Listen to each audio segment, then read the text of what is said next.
buddy? Man, I'm doing great. How are you? Well, I've been fighting with these cameras all morning, so it's been a learning experience. But this whole thing is, you know what I mean? That's all right. It's fun. Yeah, If you're learning, you're moving forward, pal. that's right. That's right. And I think that technology has. We were talking about it earlier. The way that iPhones now have changed so much that you can almost use an iPhone, which is what we're doing right now, as a matter of fact. But you can almost use an iPhone over a camera. Oh, absolutely. Is it not crazy? Absolutely. I mean, the technology is it's insane. It's used to it was once every 18 months something was obsolete. Now it's way faster than that. But it's just unbelievable how fast things are evolving now. I remember playing. What was that game? One of the old phones. It was like a. It was with a snake. Was it called Snake? Was that what it was? Yep. Uh-huh. And then now you can shoot movies. Oh yeah, on cell phones. Absolutely. I'm telling you, there's a lot of movies and TV shows, and a lot of pieces of movies and TV shows that are shot with cell phones. Yeah. And nobody. Yeah, it's wild.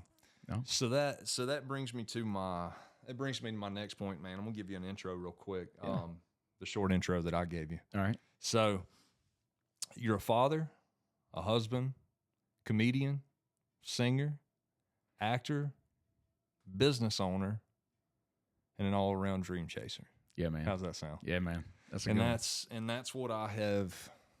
That's what I've always known you. Golly, I don't think I knew you very much when me and Tyler were growing up, but I remembered of you. Yeah, I seen you, if that makes sense. Yeah. The first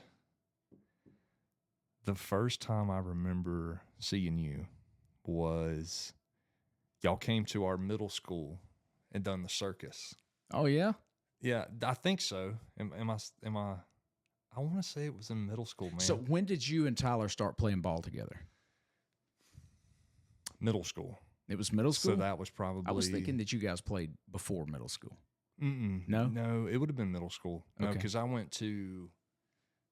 That's when I started going to Adairsville. And he left in what year? Oh. Well, it was the year that he turned 14. 14? Yeah. Okay. Yeah. Yeah, how did that work? I'm trying to remember. So we tried out for... That's what it was. We tried out for the high school team. Okay. Or middle school team. I apologize. The Rex Monkesfield. Okay. We tried out for the high school team. Yeah. Or the middle school. I keep saying that. Didn't make it. But then we ended up on the same travel team. Right. The Georgia Mustangs, I think was the name of our team. Uh-huh.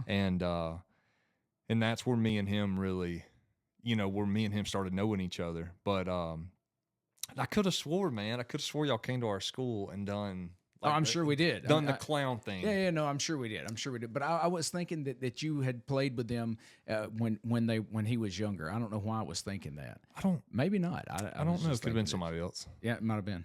I don't know. But it's just I've always known, and I've told Tyler this every time I see him. I've always known you guys to be, and I mean this respectfully, but y'all have always been the ones that stepped outside of the box and wanted to do things that not your. I guess you would say your ordinary Dallas, Georgia person would want to do. Yeah, I've done one of these. I've done a podcast. I don't know. It's been 2 or 3 weeks ago now, and a guy asked me. He said, "Tell me something that scares you." And I thought that was a really good question, actually, because thankfully, doing all the different things that I get to do now, I get to do a lot of interviews and a lot of podcasts, and I do a lot of movie junkets now and things like that. And I thought that was a really good question, because sometimes you do a movie junket, you may sit down and it may be 15 or 20 different sets of people that come through and ask you, and they're going to ask you the same sets of questions every single time. And I was like, wow, this guy, he asked a different question, which was fantastic. And I said, I think that the number one thing that scares me the most is to sit down or be sitting in my rocking chair and have a grandchild climb up into my lap and say, what do you wish that you had done that you didn't get to do? And me think, wow, I could have done something that I didn't do, and that scares me. So I don't want to have anything out there that I wish that I could have done, that I didn't get to do, and I want to slide into the grave sideways and smoking, man.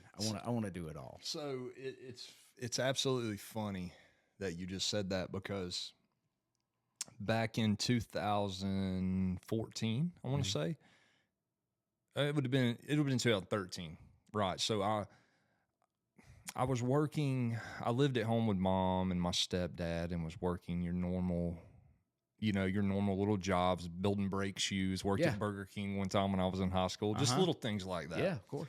And and I had a cousin that served in the Marine Corps, right? And I always grew up seeing that. And I was in JROTC in high school, right? And I would always see that, and I thought I had an inspiration for some reason for military. I always loved that structure of it. Yeah. You were a cop, exactly what I'm talking about. Yeah. It's just that something to do with that structure, right? That you just want to serve something, right? Yep. That's bigger than you. And I kept talking back and forth with my stepdad about it. And he told me, he said, do you want to sit back one day and wish that you had done it? And I thought about it. And I joined March 5th, 2013. There you go. And that's a great thing, man, because even if you go into it and you find out later, hey, you know what, this wasn't for me, there's nothing to say that you can't, there's nothing that ever says that you can't say, that you can't back up and reevaluate. We should always be reevaluating, but the lack of making a decision and moving forward, I think that's where people get so stuck. And that's where people just get into that, that fear of making a decision. You can't be scared to fail. You're gonna fail. You're gonna mess up. It's just gonna happen. It's inevitable. Yeah. We're gonna mess up. So I think that the fear of that being stuck in the mud and being stuck in the same spot, that to me, that fear is much greater than what could happen. When I coach my guys, because that's one of the true greatest things I think that I still get to do is when I get to coach some of my kids that I still get to coach playing baseball. I still get to have some private lessons and stuff with some of my kids. And and I tell them, when you see them, they get in the box or they're on the field, and I'll ask them, you see a kid that has trouble getting in the box and being aggressive swinging. And I say, what are you thinking about? And he's thinking, God, I don't want to mess up. And I can tell, you can see it in their face. I know that you don't want to strike out, but nobody wants to strike out. But the fact of the matter is you're allowing the fear of what could happen take over the triumph of what could happen. Because eventually there's going to be that one time after 50 mess ups, you're going to hit that home run. Yeah. Yeah. And it's going to happen. Yeah. And but if you don't swing the bat, we know what's going to happen. There's no home run. There's no chance of a home run, right? So you got to get in there. You've got to take that chance. There's nothing wrong with swinging at strike three. There's nothing wrong. I would a whole lot rather see somebody swing at 3 straight bad pitches and then come back and watch the tape and be like, okay, let me reevaluate those 3 bad pitches, and now what can I do to make the good swings on those? And life is the same way, Right. And I think I've related to you guys as far as the Thurmond family. I've related to y'all for a long time for that reasoning. For chasing. I chased the military. And then eventually started playing. Well, I played music before I started performing in the military, but I actually chased that dream hardcore in 2017, I want to say, when I moved to Nashville. And so I've always felt that I guess you can read off people's energy, and I've always felt that energy Yeah. between me, you, and Tyler. And and speaking of that guy, man, there's not there's not another Tyler. Truthfully, to me, Yeah. he's just a good dude. You can tell he grew up around the right person. Yeah. And so, with that being said, take that as a compliment. I do, Dude, I do. I'm very proud of that kid. He's he's got two true loves. Yeah. And they're the baseball and flying, and the fact that he has found a way to make both of those pay him. I mean, he granted he was on the baseball field yesterday and it was snowing and ice, but he still figured out a way to make that pay him to still go to the baseball yard. Yeah. And he's figured out a way to still get a check from flying. And I think that's phenomenal. That's true success. To me as a dad, that's success. And if y'all don't know who me and Joey were talking about, go back to the first episode. Yeah. And that's Joey's son, Tyler Thurmond. And dig into that one because that's a good episode too. It is. He brings up, kind of, the things that me and you were talking about. So take me back. You grew up here in Dallas? Yeah, man. Yeah. I still live on a piece of land that's been in my family since 1838. That is so cool. Yeah, man, it's crazy. We're one of the original families in the county. It's really kind of crazy. If you really want to get deep and go even further, it's kind of crazy that before the Indian Removal Act, which was also known as the Trail of Tears, part of my family lived on that piece of land. The native side of my family lived there, and then when part of that part of the family was gathered and marched out to Oklahoma, the part that hid and stayed here came back after that piece of land was sold or redistributed to the settlers and married into that family so that they could retain some ownership of that family. Wow. So, yeah.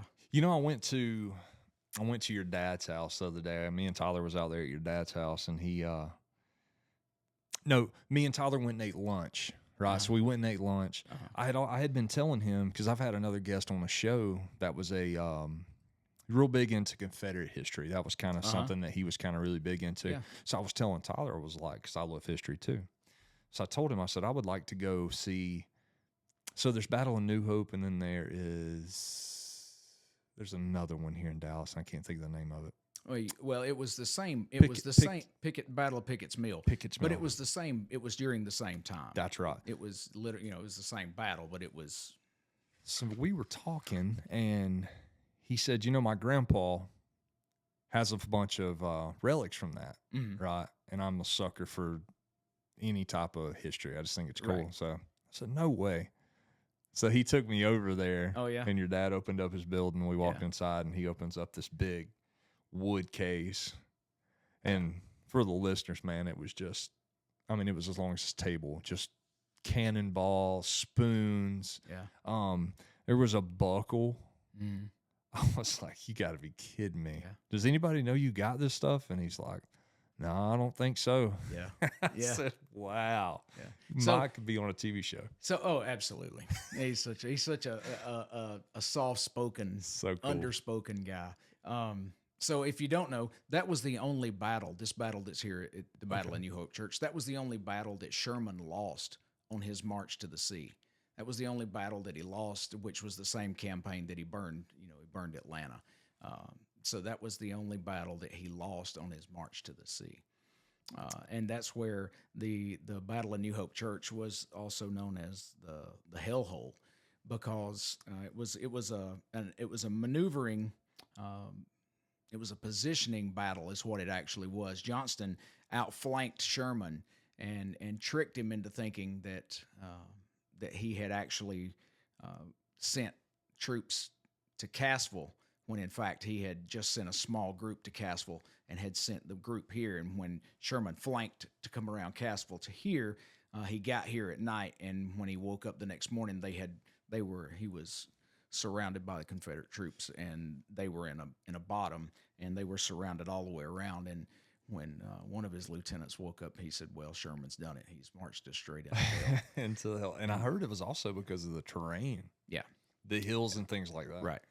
That's So, crazy. Yeah. So that little road. Just here's a little piece of history for you. That little street that goes up between my house and my dad's house. That was the main road. So all of that artillery, all of those men, and everything from that battle, from the Battle of New Hope Church going to the Battle of Cheatham Hill and Kennesaw Mountain, all of that equipment went up that little road. No kidding. Yeah.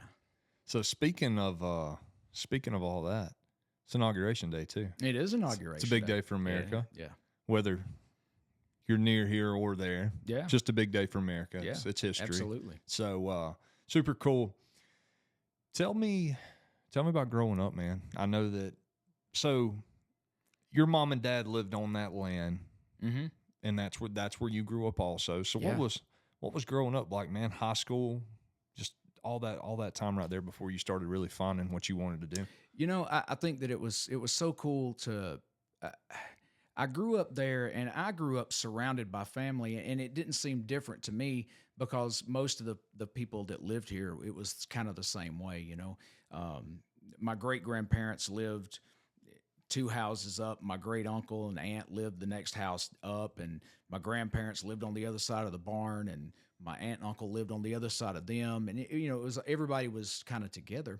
The house that I grew up in, I don't guess you ever saw that house. So where the swimming pool is at my dad's house, this is great talk for all the listeners who have no idea what we're talking about. Where the pool is now, my great grandfather actually brought the sawmill from town. They moved it from town there, cut the trees and milled them and built the house where the trees were standing. Yeah. From the trees that were standing where the house was built. That's where that phrase came from. My daddy built this house with his own bare hands. That's exactly it.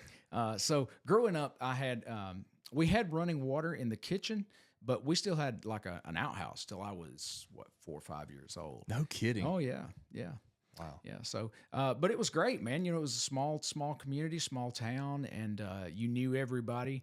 I remember, man, I hated going to the grocery store on Fridays because I'd stay with my grandparents because my parents worked, you know. And the reason why I hated going to the grocery store so bad was because you knew everybody. So every time you'd go around another aisle with your grandmother, you'd have to stop and talk to whoever it was because you knew everybody. And if you didn't stop and talk to them, you know, on that Friday afternoon, they were gonna talk about you on Sunday morning at church. At church, yeah, exactly. So, you know, a trip to the grocery store was a solid 3 hours, man. It was a solid 3 hours. But, you know, I want to say. What were the big stores back then? Was it just Walmart? Oh, no. There wasn't a Walmart. No kidding. No, there What wasn't was a Walmart. What was the store? The big stores were, as far as a department store, there was a store called Ben Franklin. Okay.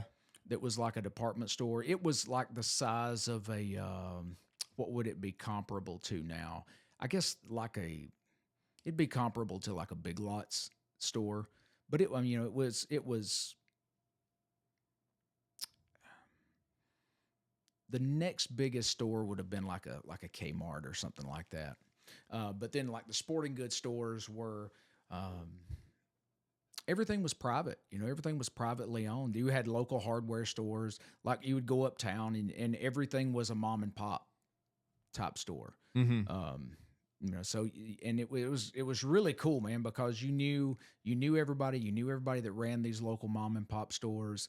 And then I can remember when the Walmart first came to town, I can remember some folks saying, you know what, that'll be the end of Main Street. and you know, it really was, man. Oh my gosh. It really was. Now Charles Hardy Parkway is, well, that area over there is just, all of Dallas and Hiram is, and I'm not even from here. Truthfully, I had no idea where Dallas was. And we're talking about Dallas, Georgia, by the way, for anybody listening. Right. But I had no idea where Dallas, Georgia was. I grew up in Cartersville, and I guess I stayed in Cartersville. I don't know. It was the craziest thing. Yeah. When I met my wife, no joke, was the first like conscious time that I had been to Dallas. I might have drove through it and didn't know it maybe when I was driving a truck or something like that, but didn't know anything about this place. Right. So I'm still learning it. I still take a map. It's crazy. Drives my wife crazy. That's funny. She says, we've pulled up to this 4-way right here 100 times. How do you not? How do you not know where you're at? One way goes to, I don't know, man. It's crazy. Anyway, but how was high school? It was great, man. Yeah, I think that there was like 300, maybe 300 of us that graduated, but that was for the whole county. You know, my class was the last class that graduated. That it was one school, one senior class for the whole county. You know, there was another school that had opened, another high school that had opened, and we had 2 high schools in the county, but they didn't have a senior class. Ours was the last senior class that was one senior class for the entire county. No, what was the school called then? Paulding County High School. It was just Paulding County. Yeah. Okay. Was there any more? No, well, East Paulding High School Okay. had opened, but there wasn't a senior class for East Paulding. Oh, okay. So that's cool that you say that. I ended up moving to Cass, right? And I'm doing the weave like Trump does. I'm just kind of like, Yeah. and then you get back to the point. Anyway, it's one of the funniest things. You never heard him say that. But anyway, I went to middle school with Tyler at Adairsville High School, ended up moving to Cass. So what I was getting to was I was one of the first graduating classes from the new Cass High. Okay. Yeah. So so that was actually cool. Yeah. To smell the fresh paint. Use the urinal for the first time in the bathroom. Yep. Yeah, but man. Yeah, that's did you play any sports growing up? You know, I of course I played sport. The Little League baseball, man, but you know, I was always baseball, and I would go and work out. Like I would go work out with the football team, but I never wanted to play football. I just never could get into football. I love the workout. I love the exercises. I love, you know, and they would beg. Those guys would beg me to come play, and I'm just like, I don't want to play. Yeah. I would rather go deer hunting on Saturday morning, because middle school, you know, you played football on Saturday mornings, and I'm like, nah, it cuts into hunting season. I didn't want to do that, but they'd let me go work out, so I'd go work out, and but by the time I got to high school, I was already into wrestling. So you were wrestling. Oh, okay, Yeah. okay. And I definitely want to dig. Yeah, of course. I definitely want to dig into that, because I think that's something cool that a lot of people from the South would love to hear. Oh yeah, man. That was a big thing for me growing up, man. Yeah, of course. It was about this big, and I don't remember a lot from. I've had so many episodes of seizures, man. My memory is just shot, but I still remember having a WWF ring, and it had like Kane, The Undertaker, Hulk Hogan, had these little figurines, and you just nail each other and throw them against the. Yeah, man. And then I had the cage. So that one was cool. That was cool. So I had some memories of that. Yeah, you had some cool stuff then. Yeah. So before you got into all that, where were you working? What was some of your did you have any little end jobs in high school or? Yeah. And well, let's see. So my first job, I guess, my first job was, I worked at one of the small local grocery stores as a stock boy. Done that, then worked fast food. Worked at 2 fast food places at the same time. Worked fast food and the grocery store at the same time. Then, when the 2 fast food places were going, started making more money there, so I let the grocery store job go. Then picked up another job with one of our family friends. That his company, what they done was they sold and delivered home health care equipment like hospital beds and oxygen tanks and things like that. So, and that carried me through high school.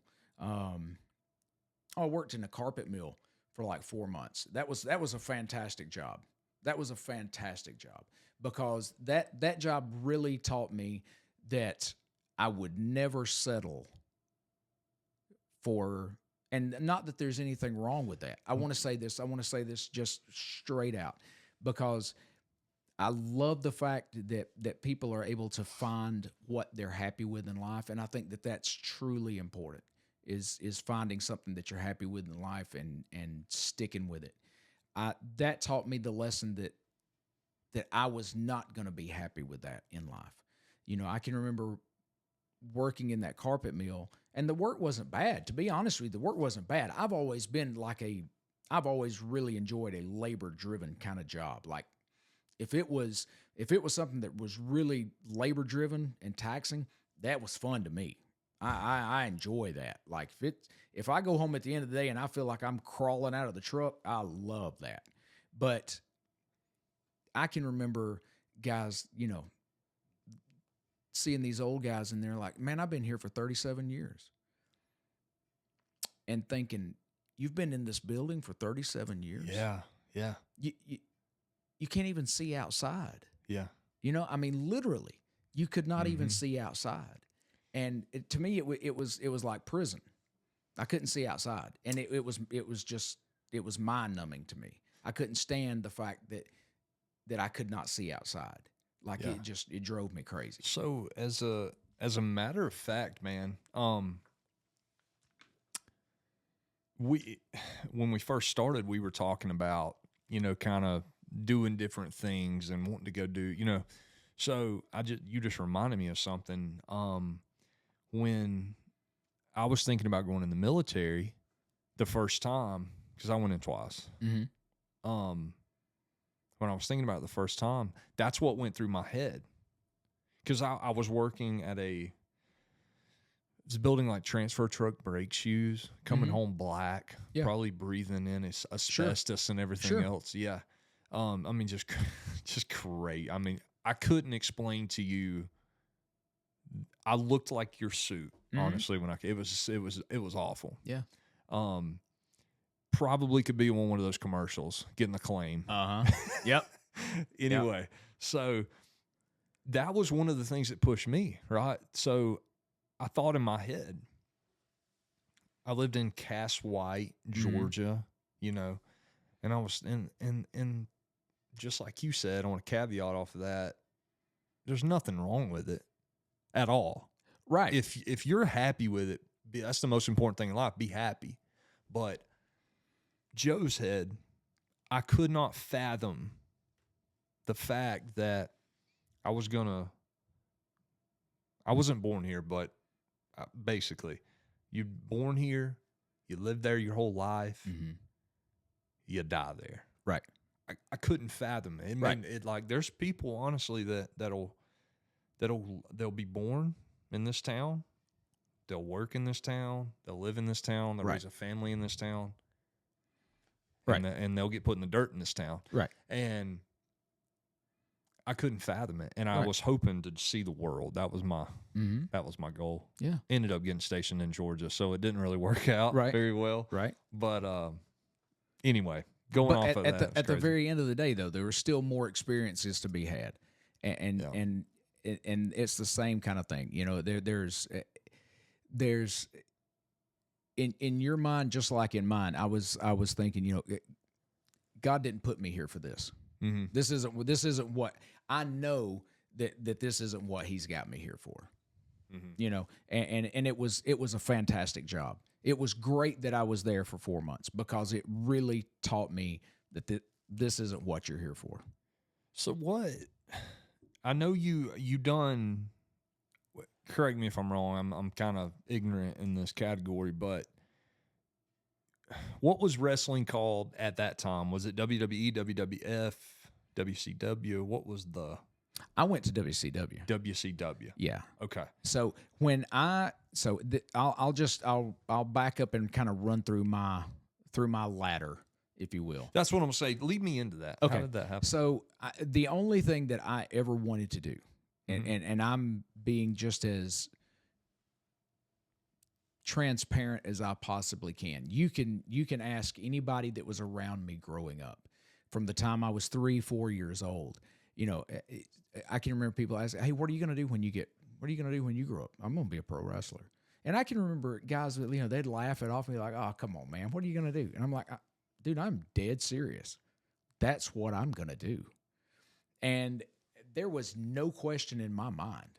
That's what I'm going to do. Yeah. And as I get older, it's still there. I mean, it's just the same thing. That's what I'm going to do when I get older. That's where I'm going. Uh-huh. Well, as I get older, start getting into high school, I start getting a little bit more opportunity, start getting to where I'm like, all right, well, I start hanging around a few more of the guys and stuff like that.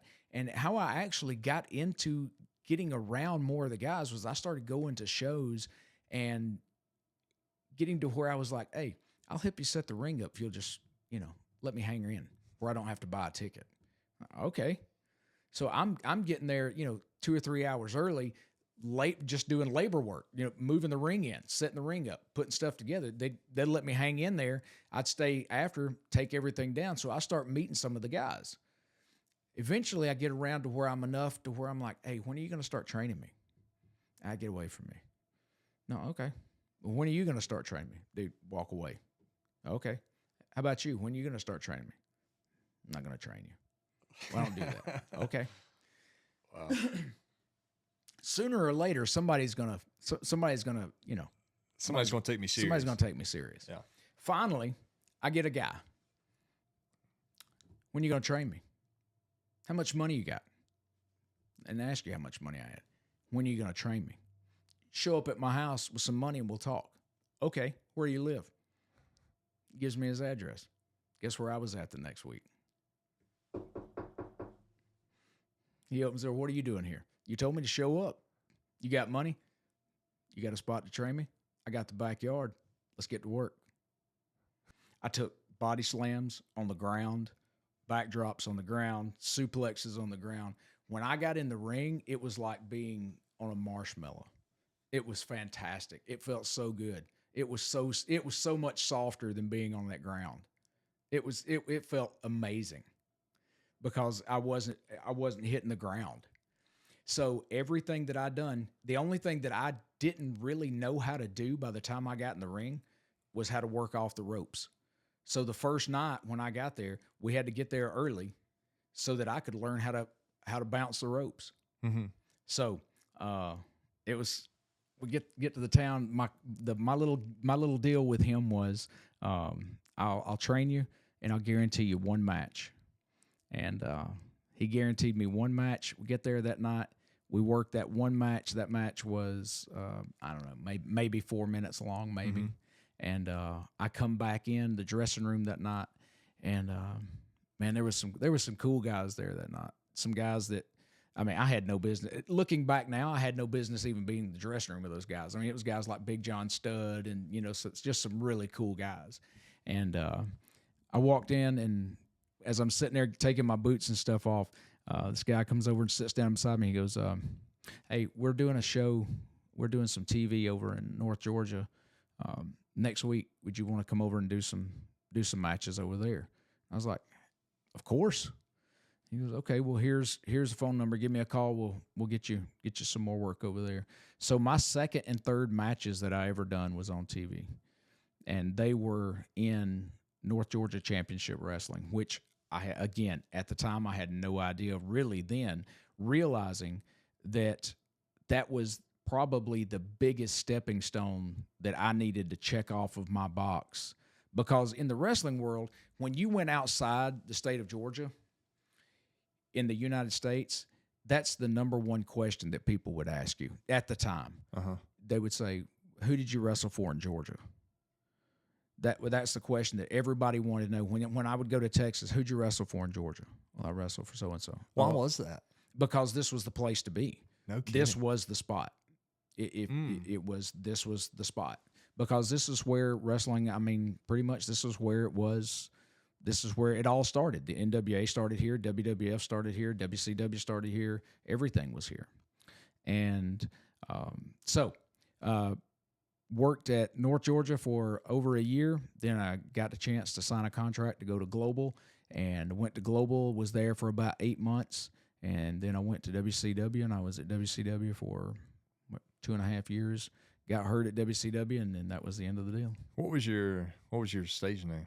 When I was at North Georgia and at Global, it was Mad Dog Joe. Mad Dog Joe. And it was, have you ever seen pictures of that? Do you know who that is? I have seen. So the only thing I've seen is when you broke your back. There's Okay. a video. There's a video online. Right. Of that. Yeah. Yeah.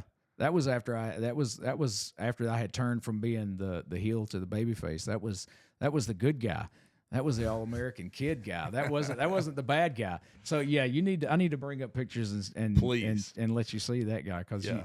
it's not even close. Please. I'm gonna get you to send me those. We can we can put that. We can put that absolutely. on that. Yeah, Absolutely. that would be cool. Yeah. So you were injured. Yeah. While you were doing that career. And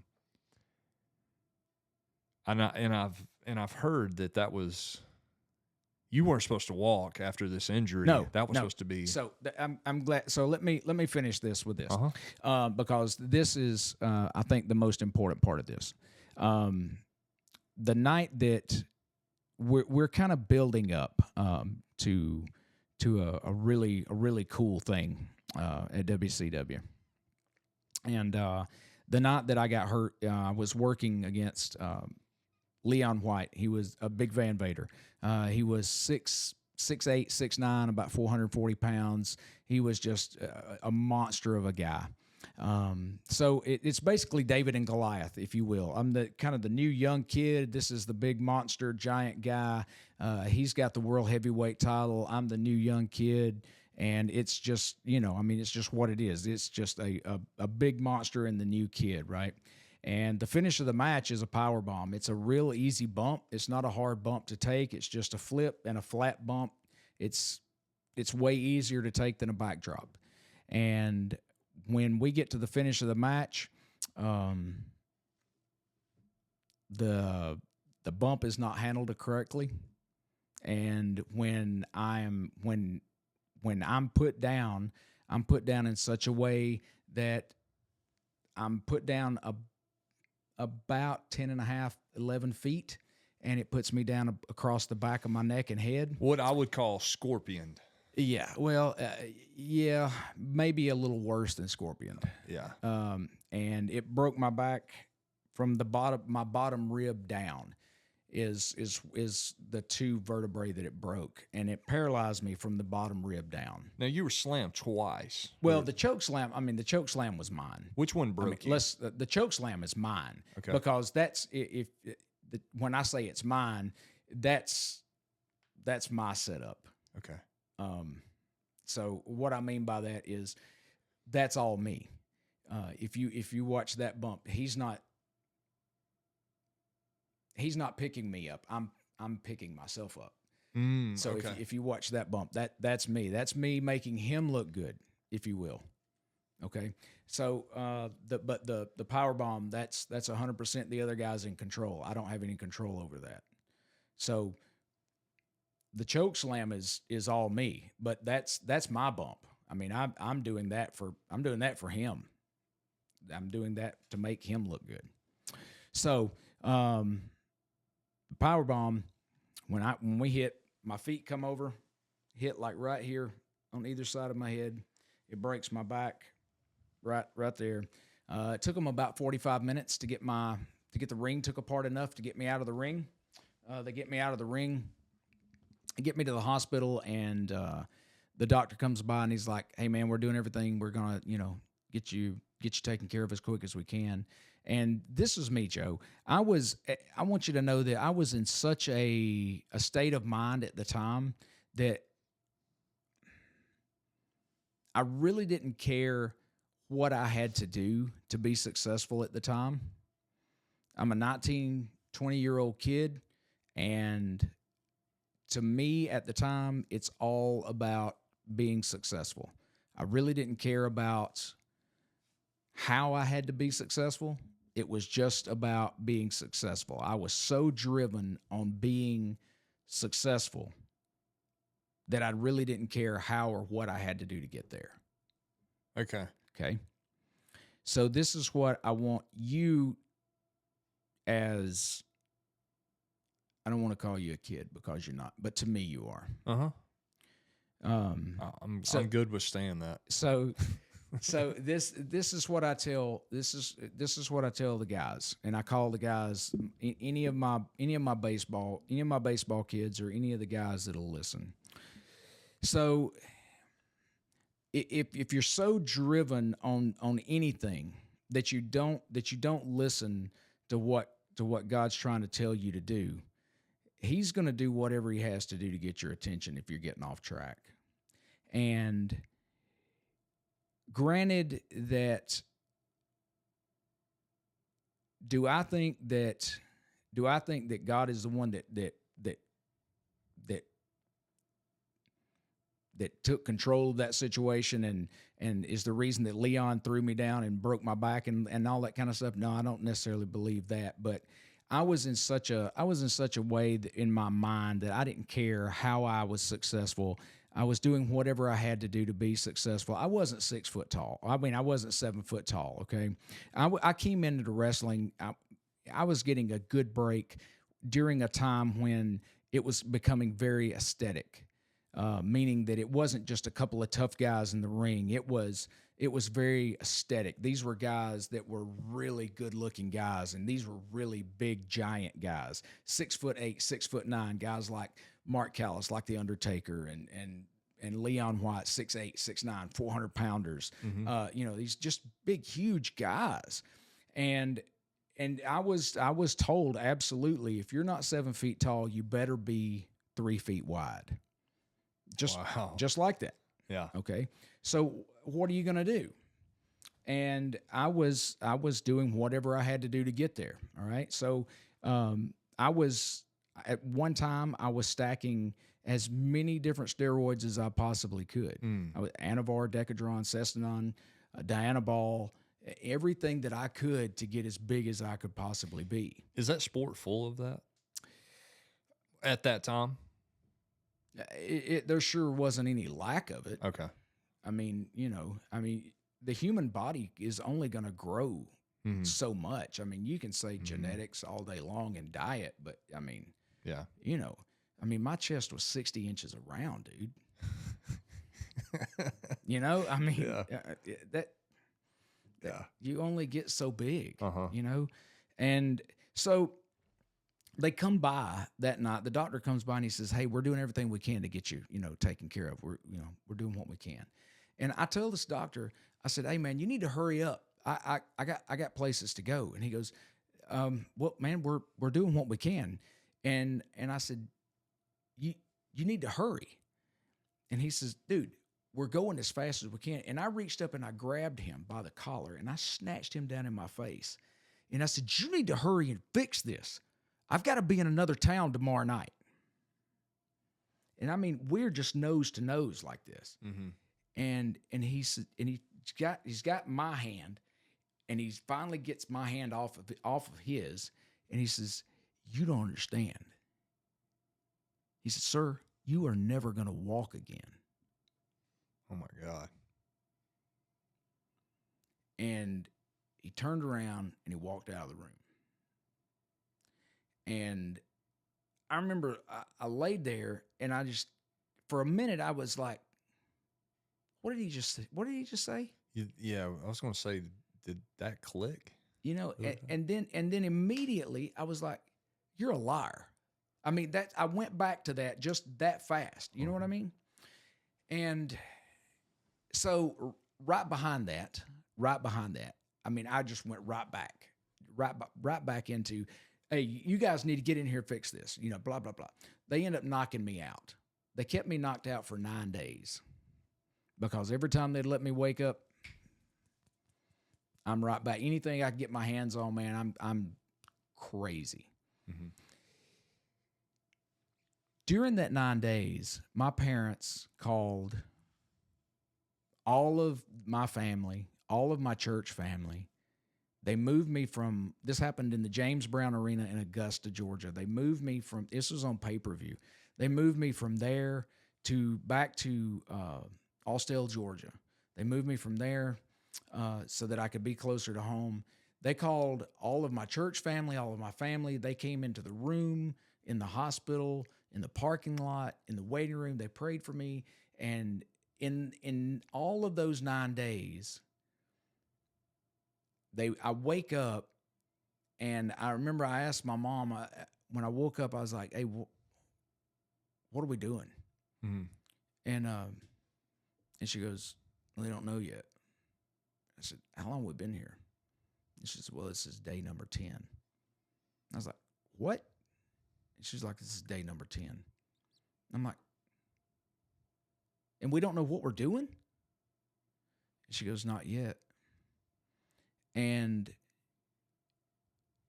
I look down, and I could see my feet.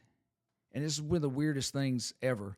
Just so you know, before this in the ambulance, this guy, he had taken, you know, the little lancet things, like they get like a sample of blood. You know what I'm talking about? Like they prick your finger with. Yeah. He had took one of those things, and he had went down both sides of my legs, up the bottoms of my feet, up insides of my legs, between my toes. I mean, just like all over my legs with this thing. When they took the sheet off of me at the emergency room for the first time, it looked like, I mean, it was just dots all over, just blood dots all over this thing. I didn't feel any of that stuff. Mm-hmm. And but all of us, after when I woke up after that on that 10th day, I could move my toes just like that, like I could make them move. So one of my great, man, he was such a good friend to me. And he was what everybody called him, the wrestler's chiropractor.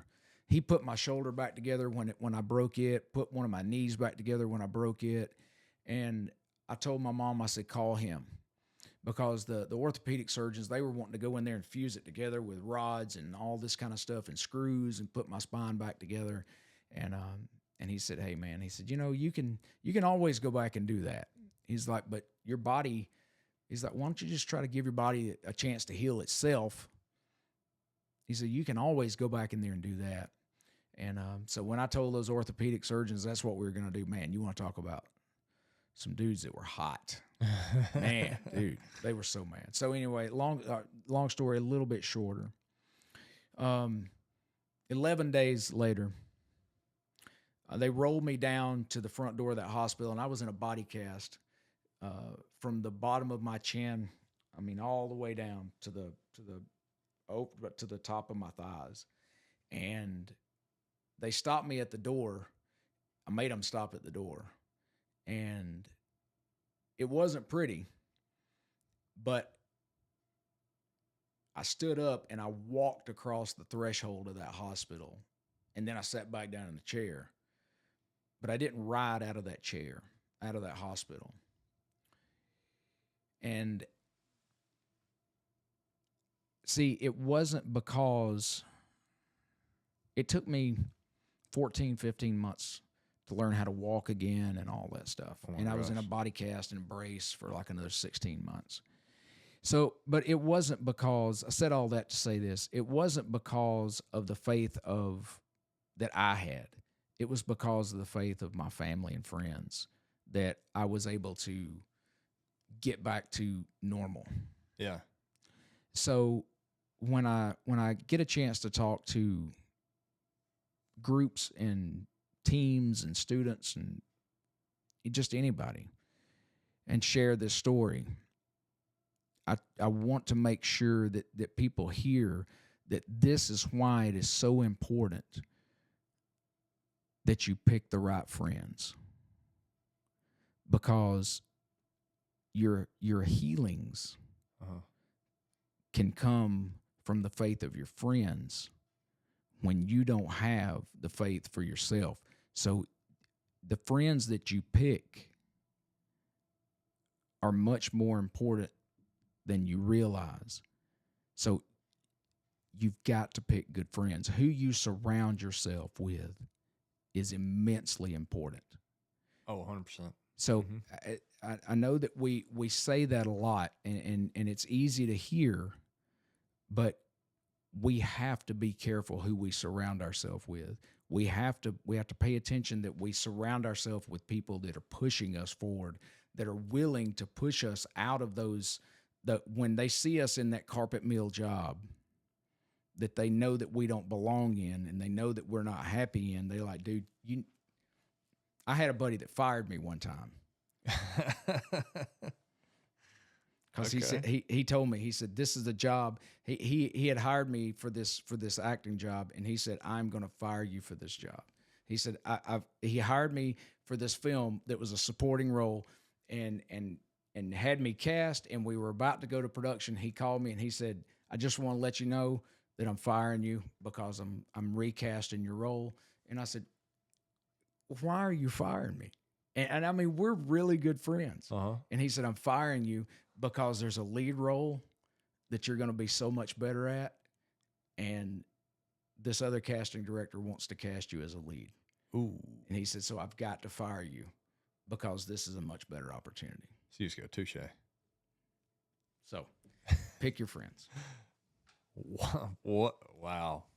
What a story, man. What an experience to start with. Yeah. So that's why the Army wouldn't take me. Oh. So you tried getting in. Oh yeah. So after I couldn't get a renewal on my contract from wrestling, obviously. So WCW wouldn't renew my contract. WWF wouldn't give me a contract. Contracts outside the U.S. are ridiculous. They're non-existent for American workers. You get like a 30-day contract at a time. So they're like 30 days, and then you renew for another 30 days, and you renew for another 30 days. So you can't build a life on that. You know what I mean? No. So I started policing. After I'd been at the police department for almost 2 years, I went to the recruiter and didn't say anything about breaking my back or any of that stuff, right? Yeah. And when I go to MEPS, the guy, I'm sitting there waiting, and the guy comes in. He goes, "Hey, come here for a second." And I went over there, and he goes, "So when were you going to tell us?" And I said, "Tell you what." He goes, "About breaking your back." I said, "I don't know what you're talking about." Yeah. And he goes, "Nice. Have a nice day." Oh, wow. And he goes, "If something jumps off, come back. We'll take you then." No kidding. Yeah. Usually it's hush hush. Yeah. I mean, he was cool with it. You know what I mean? Yeah. I mean, he wasn't a jerk about it, but he was like, yeah, You can't do this. yeah, you can't. Come on, guy. He's like, come on. He's like, if stuff gets bad, come back. We'll be glad to have you. So the police department did take you though. Oh yeah. What agency was that? I started at Villa Rica. Okay. I started at Villa Rica, and then I went down toward Atlanta. How did you enjoy that? Was it I've heard it's a different type nowadays, but how was it? How was it then? I loved it. Did you? I mean, I had a great 16-year career. It was. It was 16 years. No kidding. Yeah. Dang, man. Holy crap. Yeah. I had a great career. Were you? So I know I think I've heard your story of kind of how you led into acting out of that. Were you doing a little bit at the same time? The first movie that I ever worked on, I was working security while I was policing. What movie? Man, this is going to tell you how old I am. If I hadn't already told you how old I am. So the very first movie that I ever worked on was Remember the Titans. Okay. And I was working security on a lot while they were filming. It was the scenes where Denzel goes to what's his name? Here, this is terrible. It's supposed to be an actor. Where Denzel goes to the coach that gets fired, the white coach, where he goes to his house to ask him to come back to be to be his defensive coordinator. And anyway, he goes to ask him to come back to be his defensive coordinator. And it was those scenes in that house. Well, I'm supposed to be in this lot watching these trucks, right? Trucks are locked up. Fences are locked up. 16 hours, $60 an hour.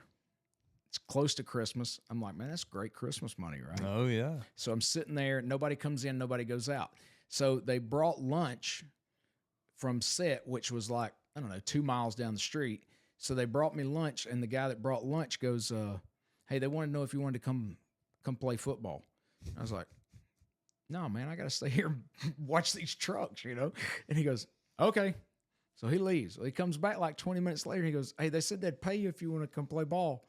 And I'm like, man, if I leave here and something happens to one of these trucks, they're not going to pay me for this, you know? And he's like, look, all I know is they told me that they would pay you what you're making here, and they'll pay you to come play ball.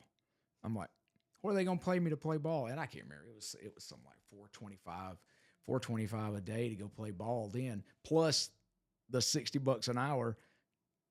And it was a guaranteed 16-hour day to watch those trucks. And I was like, so they're going to pay me this and that? He said, yeah. Easy enough. So it was supposed to have been just for that one day. I think I ended up working like 11 days on Remember the Titans. No way. Yeah. How was that? I'm easy to find, man. I'm the shortest player on the field.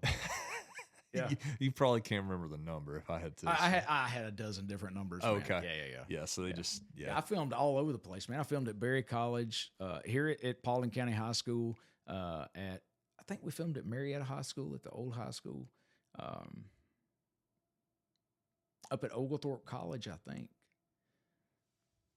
We filmed all over the place, man. So that was your first. That was the first movie taste of film. Now I know that you and your family went down the circus road. Were you doing that at the same time as acting, or did you kind of start the film and then kind of go into the circus world? I done Remember the Titans. And then the next film was, I don't know, man, it was like maybe I didn't do anything. And then it was like another couple of years later, because this was before all the movie stuff came to Atlanta. And then it was like 2 years later, one of the producers or one of the directors was back. It's when they were filming the second Dumb and Dumber movie. And he came back and he called. He still had my phone number. He called and he's like, hey, I'm back in town. We're shooting something. You want to come back and do something else? And I was like, yeah, I'll come back. So I took a couple of days off the police department, went back and done a couple of days on that movie too. And then out of that, I was trying to think. I ended up getting like 2 or 3 other names and just like networked out of that. And that's where all the acting stuff actually kind of came from. It's just like networked out of that into another. Just meeting people. Yeah. Huh. So how did you get into the circus thing? Man, I got to go to the show one time when I was growing up. I got to go to one big circus when I was growing up one time, and I just fell in love with it, man. I don't know. It's just the coolest thing ever. Like I was little and just fell in love with it. I was probably 5 or 6 years old, and it done to me what it was supposed to do. It made me fall in love with it as a kid. And I just remember thinking, man, that, these guys, you see the wire walkers and you see, the showgirls and the animals and all these things are going on.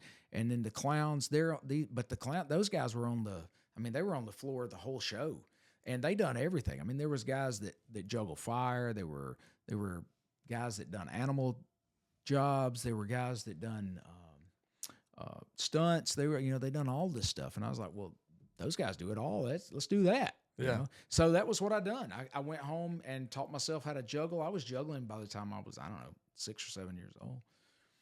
Balancing, man, I was like balancing like 20, 30-foot poles by the time I was 8 or 9 years old. Your mom and dad was pissed. They were actually pretty cool with it, man. As long as it was outside. Yeah.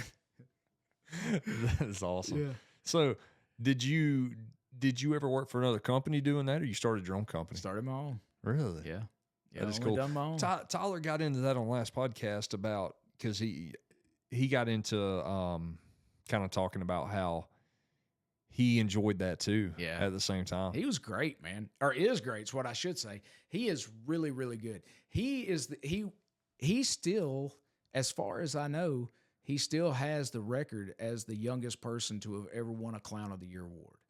He won it at 16. And that's that's for the whole world. Yeah. Yeah. Yeah. And we're the only father-son duo to have ever won clown. We're the only father and son to have ever won clown duo of the year, and we won it 2 years in a row. What was your favorite setup as far as uniform? Like gig or like gag? You mean? Yeah, is that what you call it? Like, what was your favorite look? Oh well, I mean, to be as a clown. Our looks were, I mean, they were the same. It's kind of trademarked. I mean, it's like Okay. it's like being a mascot or something. You don't Yeah. ever really change. You want it to be the same so that it's recognizable. So it would be like what Kermit the Frog is. Okay. Like when you see Kermit the Frog, you know it's Kermit the Frog. Did you wear the big shoes? Yeah, of course. Do you still got some? Oh yeah, of course. So cool. Absolutely. That is super cool. Y'all traveled the country, Yeah. correct? Yeah. We done on an average of 740 shows a year. Tyler was telling me a story of how y'all took a semi truck and turned that into as far as a hauler for equipment, and then you also had living quarters in it. Yeah.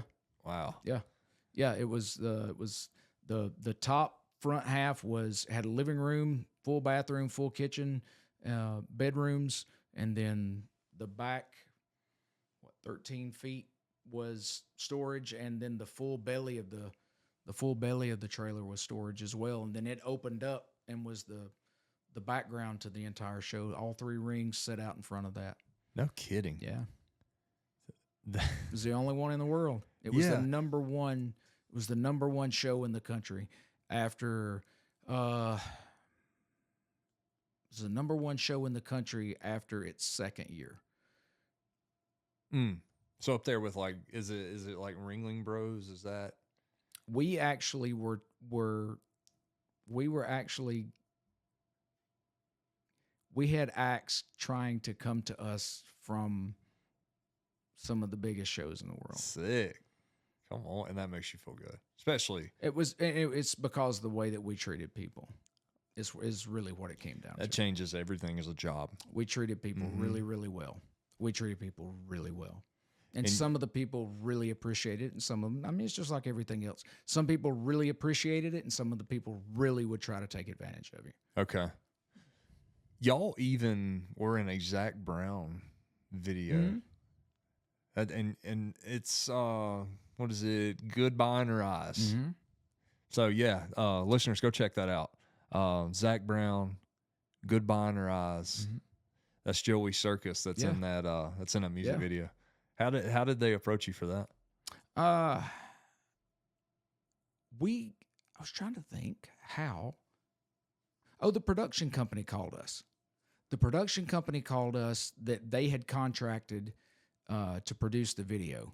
And I'm assuming that since it was shot locally, because it was shot in Georgia, I'm assuming that they just started with, because there was our show and Universal was the only 2 Georgia-based circuses, and I'm assuming that Universal is the only Georgia-based circus now. How was that? How was that experience? Oh, it was great. Was it? Yeah, that's awesome. Yeah, it was good. Well, I want to move into. I want to get a little more into the acting part. Yeah, that's your full-time profession now, and kind of. I mean, would it be fair to say that that's always been your number one dream?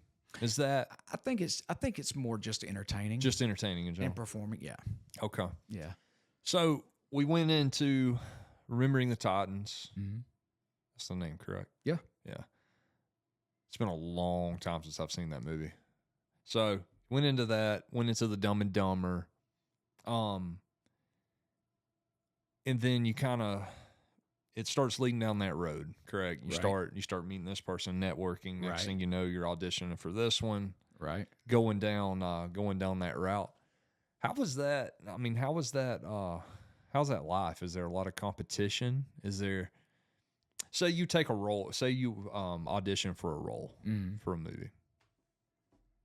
What's your average number of people that are auditioning for that same? Man, sometimes and sometimes you don't. It's crazy because sometimes the union requires, sometimes if it's a union movie, sometimes it's required that it's actually put out for casting like that. But it may already be cast, which is crazy. So I may be producing a movie, I may already have you cast, but the requirements are that I still have to put it out. So I may put it out and get 1,200 people submitted that want that role that I'm never going to look at because I've already got you cast. Yeah. So it's ridiculous sometimes. So we talked about Remember the Titans and Dumb and Dumber. What's some other films that people may remember? Godzilla, King of Monsters. Okay. Rampage with Dwayne Johnson. The Best of Enemies with Taraji Henson and Sam Rockwell. It's a great movie. Son of the South was a Spike Lee movie with Lucas Till, the guy that played MacGyver in the last series, and Lucy Hale. You know Lucy Hale? I don't think so. Lucy, she's a great actress and a really good singer. She had a career as a country singer that blossomed a little bit. She never got the credit I didn't think that she deserved. It was also it had Cedric the Entertainer, and do you know who Brian Dennehy is? He was in Tommy Boy. You remember Tommy Boy? Yes, I do know that. It was the guy that played Chris Farley's dad, the one that had the heart attack, and that was Brian Dennehy. This was Brian's last movie before he passed away, for real. Recently, let's see what's came out recently. A movie called Fattening Frogs for Snakes, which is a really cool movie. It's about it's about like some witches down in Louisiana, which is really fun. Some voodoo kind of stuff going on. Movie called Perpetrators in Government Systems was kind of cool movie. I was trying to think something else that would be more recent. A movie called The Skeleton's Compass. Which was really cool. I watched that one. Did you watch cool. that one? Yes. That was a cool. really cool. It's kind of a cross between the Goonies and Jumanji. It's got a little time travel in it. It was a pretty fun movie to make. I just got back from Florida making a movie called My Little Lamb, which is it's a cool story. It's My Little Lamb. My Little Lamb. It's it should be out, I'm guessing, this time next year probably. We just wrapped on one that I just finished directing, and it's the first time I've played lead and directed in one. That was a challenge. That was a challenge. It's called There Was Time, and you as a soldier will appreciate this film. So you're playing lead in this one? Yes, that is super cool. Yeah, and it's what's it about? It's about the finite amount of time that we have on this earth and how we spend it. It's a story. It's 4 stories that it's 4 stories about 4 different sets of characters that never meet up, that never intertwine, but all have a similar or common experience. It's what's a way to describe it? I guess the way the story structure would be similar to maybe to an afternoon soap opera. I guess the way that you go from this story and you see a little bit, then you go to this story and you see a little bit, then you go to this story and you see a little bit, then we come back and we see a little bit more. But it's a very compelling story. It's a very compelling story. How long? Well, first let me ask this, or say this, right? It's fitting that you're wearing your suit today, because my favorite part that movie that your show that you've been a part of was The Ozark. Cool. Dude, thank you. Dude, I'm a diehard fan of that of that TV. I couldn't even tell you why. It's just a great, and I think a lot of other listeners are too. Yeah. That is a amazing TV show. Have you ever watched the full thing? I know you were in it. But I've not got to see the whole thing. no kidding. Yeah. You need to. I mean, I know It's an interesting. You know, that was a really fun series to be a part of. I'll tell you something that not a lot of people know about that episode. That episode. And we're talking about the Ozark that's on Netflix with Marty Bird. Just yes, so and people, Jason Bateman. So people know. That episode, the Kansas City Mafia shows up to this funeral, and the kid says that he was trying to reach out to some of the Joe. I think was Joe the dead guys. Was that the character that the funeral that we're at? Yeah, I'm trying to think of. He was the guy that lived in the basement. I'm trying to think of his name. Gosh. Anyway, he says I was trying to find some of Joe's friends. But they were all dead. and my character was supposed to look at one of my guys, one of my soldiers, and say, did he just say that all of his friends were dead? Sucks to be them. You know, it's something along those lines. And as we do it, and the director, he was such a cool guy. He comes over and he goes, "How do you feel about that?" And I said, let's do it one time where he doesn't say anything. And he goes, "What?" And I said, "Let's just do it one time where he doesn't say anything. He just gives like this smart ass grin." And I said, "Let's just see if I can do it without saying anything." And he goes, "Are you telling me that you want to cut your own lines?" And I was like, "But let's just see how it plays, And he goes, "All right, let's do." So we do it that time, and he comes over and he goes, "Dude, that's the one." He's like, "I can't believe you're gonna cut your own lines." And I'm like, "If it plays, it plays. I don't care, So that's been how many years ago, man? That's been at least 6 or 7 years ago. Since the show was made? Yeah, at least. I couldn't, probably, I would say. So I'm flying back. So it's been at least 6 or 7 years ago. I'm flying back from Florida the third week of December. This is what, this is the third week now of January. Week, so a month ago, I'm flying back from Florida from shooting this movie in Florida 3-4 weeks ago now. Lady stops me in the airport and she goes, "Hey." I said, "Yeah." She goes, "I loved you in Ozark." I'm like, "You talking about the one where I didn't have any lines?" And she goes, "That was the coolest line ever." And I was like, "I didn't say anything." She goes, "I know, but you said everything with your eyes." And I was like, "Okay, all right." So I get more people that come up and stop me about Ozark. Yeah. Than I've done 57 movies and TV shows, and more people stop me about Ozark than Jason Bateman is. I mean, he's the show Arrested Development. All his stuff, man, is just so good. He's a cool guy, man. Wendy, the world hates her. She was just not. Yeah. I'm not saying she's a bad actor. I'm saying in that show she was she was the one that nobody liked. Yeah. But anyway, that's such a good show, man. And speaking of shows, and I'm gonna have to Google this. There is a show right now. Do you ever get a chance to sit down and watch TV shows? Yeah, every now and then. Okay. I'm pretty picky, but yeah. So there's one right now on Netflix. It's one of the top shows. And the guy that directed Lone Survivor. Okay. So back in, I would say, I don't know what year that was, 1890s maybe, somewhere in there. 80, I don't know. It's 1800s. Mm-hmm.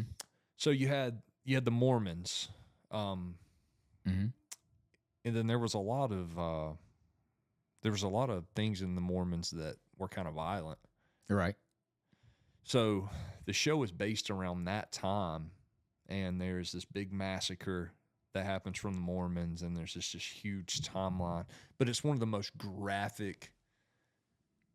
It's one of the most graphic shows. Okay. It's crazy. Like, to the point where there's this Indian runs up to this guy, grabs him by the hair, pulls his hair up, and scalps him, like, on camera. It's sick. I mean, I know that sounds weird, but it puts you in the driver's seat. Right. Like, it looks like you are sitting on the ground, just like you just got knocked out by an Indian. Right. And you're watching this happen.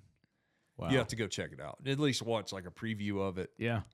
I can't. It's a weird name. It's a very hard name to even say it. But anyway, that's a good one. That's if you cool. get a chance to sit down and try to watch it. Yeah, man.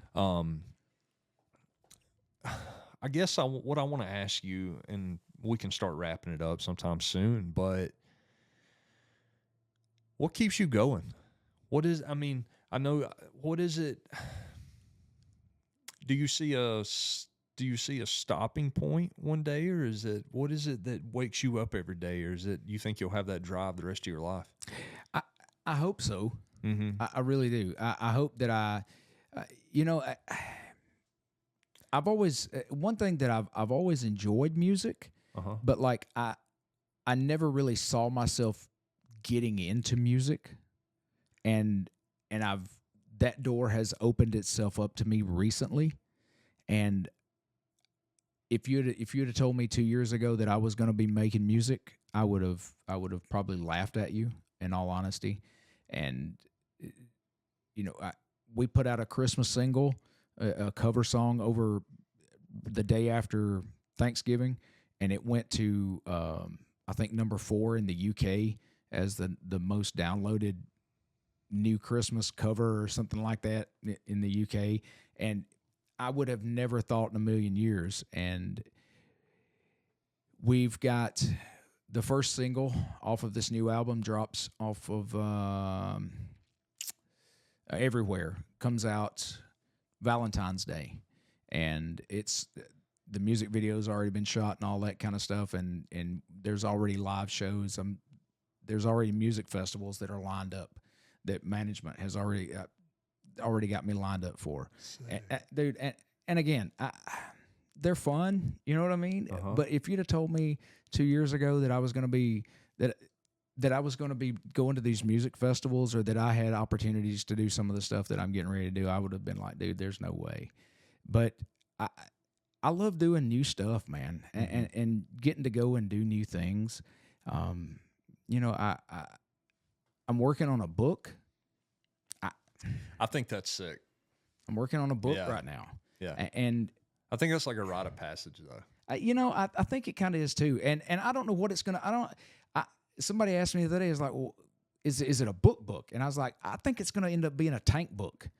He's like, what's a tank book? And I was like, it's one that sits on the tank behind you, so that when you sit down, you can reach back, and it's going to sit on the tank behind you. I think that's what it's going to end up being. It's probably going to end up being a tank book, but I don't know. It may end up being 12 pages, or it may end up being 100 pages. I have no idea. But the last script that I wrote, I wrote on it and then stood up and walked away from it and didn't touch it for 4.5 months. And then all of a sudden, something was just like, okay, you got to finish that. Mm-hmm. And it was everything that I didn't have when I stood up and walked away from it suddenly was there. And when I sat back down, it all just was there, and everything just all laid back the way that it was supposed to be. And if everything keeps falling into place like it's supposed to, we go to production on that in April, and that'll be the next feature that I direct. So, it's crazy, man. That's what I was going to ask you next was, I'm sure you've always kind of dabbled with it a little bit, but now you're really starting to push directing and kind of writing your own films and things like that. Yeah, I think that it's not so much for me. It's not that I want to be the writer. It's that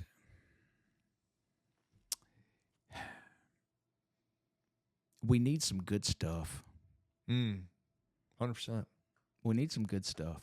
100%. I'm tired. I'll be honest with you, man. I'm tired of getting crap. This is not going to make me popular. Yeah. This is not going to make me popular in my industry. But I'm just telling you as honestly as I can, I'm tired of getting crap. I'm tired of getting stuff, and this is why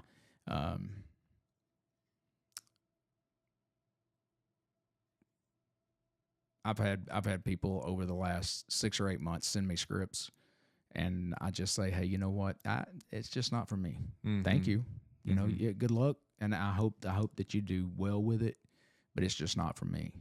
And because I'm at the point in my career to where I only want to make good stuff, and if it's not, if it's not going to be good, I just don't want to be a part of it. I'm at the point to where I want to make good stuff, and I want it to have a good message. I want it to have something. I want to make something that a 7-year-old, a 17-year-old, a 40-year-old, and a 70-year-old can all sit down and watch it at the same time, and they can have a good time and be entertained and taken out of whatever their daily routine is for 75 or 90 minutes and watch it and come away being entertained, maybe inspired or whatever, because that's what entertainment is supposed to be. Yeah. It's supposed to take you into that world. And if it inspires you, that's great. But it's supposed to remove us from whatever we're in into that its own place for a little while. It's supposed to be a reprieve, whether it's your songs, whether it's a film, whatever it is. It's supposed to take us into that, to give our mind, our heart, our soul a little bit of a break. You know, and that's what I want to do. So my buddy that really helps me, kind of my right hand guy in all of my films, he said something the other day. He said we're gonna end up being known as those guys, right? And I'm like, I really don't mind that. I'm perfectly fine with it. And so, yeah, that line is, you know what, I shouldn't have said that, but it's just the truth.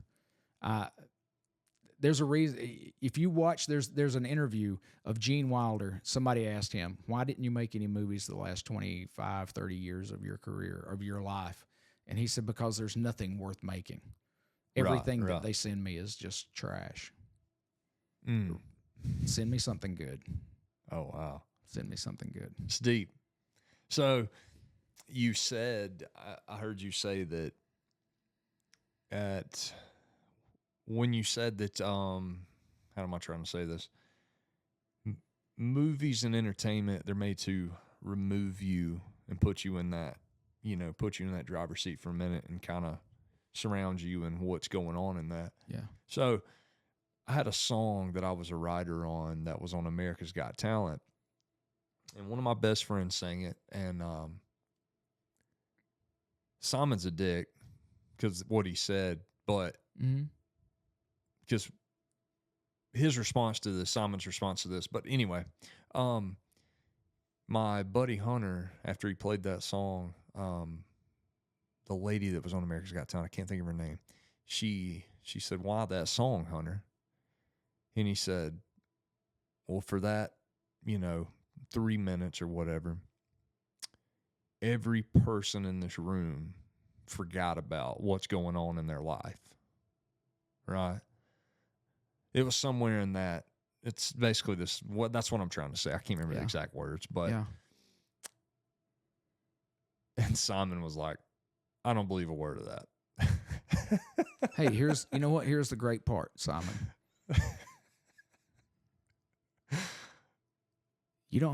God doesn't need you to believe in him to exist either. Yeah. Yeah. That song doesn't need Simon Cowell to believe in it. Yeah. To be correct either. But as entertainers, you and I, as artists, whoever's listening, When someone gives us the time to listen to something that we write or play or watch us perform or whatever it is, they're giving us a portion of their life. Literally. If they're watching this podcast, they are literally giving us a portion of their life that they will never get back. There's no way to resupply that. No. So it's up to us as those entertainers. They're trusting us to give them something. They're gambling with that part of their life. They say, I trust you enough with this. Here. Don't let me down. Make it good. Mm-hmm. So it's up to us to make it as good as we possibly can. And man, I just feel like that if we can't rightfully do that, if we can't return that part of if we can't return that gamble to them, then we have no business taking on that task. Mm-hmm. Regardless of what it is, regardless of whether if it's bad writing, bad acting, bad whatever it is, then if we can't do it, then we shouldn't. It's just mine. Let's wrap it up on this. You got young dreamers out there growing up. Maybe fixing to graduate high school. Don't know where they're going. Don't know what they want to do. Mm-hmm. And I know one of your answers is going to be follow your heart. Give me some advice to tell a young dreamer, someone that their friends may look at and say, "Come on, man, it's not going to happen." Mm-hmm. You cannot share your dreams with those people. Okay, that's good. And it's not that those people don't want things for you, but you cannot share your dream. You can't share your big dreams with small-minded people. You cannot share your dreams with people that don't understand that. Non-creative people do not understand creative dreams. It's not that they don't want you to be successful, but they don't understand that. They don't have that in their heart.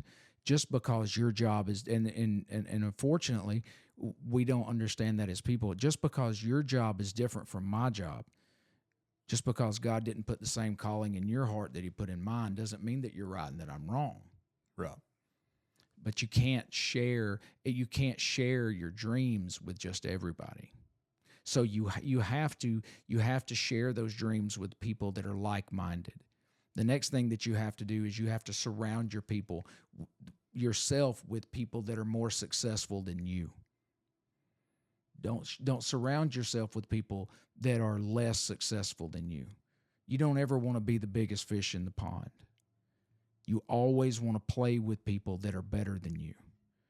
Play with people that are better than you so that you will be better. And as you get better, step up. So as baseball, this is a good way to say this. You saw those kids that always played up. Mm-hmm. Maybe they're big. Maybe they played up so that they could play with Big Brother. So somebody had a little brother that always played on a team that was up in age level or something like that. Well, that kid was always a rock star because he was a 10-year-old playing with an 11-year-old team. And then by the time he got to high school, he was a freshman playing on a varsity level because he was a rock star. He always had to play there. So play with people that are better than you. If something is not pushing you forward, it is holding you back. Don't be around things that are not pushing you forward. It's okay. It's okay to fire clients. It's okay to fire friends. It's okay to cut people loose. You cannot I got a lot of family that are not blood. Mm-hmm. I got a lot of family that's not blood. Let that sink in. It takes a minute sometimes. I got a lot of family that is not blood related. A lot of my family that is not blood related. They are friends that are family. That I can pick up the phone and say, "Hey, I need this." Boom, no problem, brother. I'm on the way.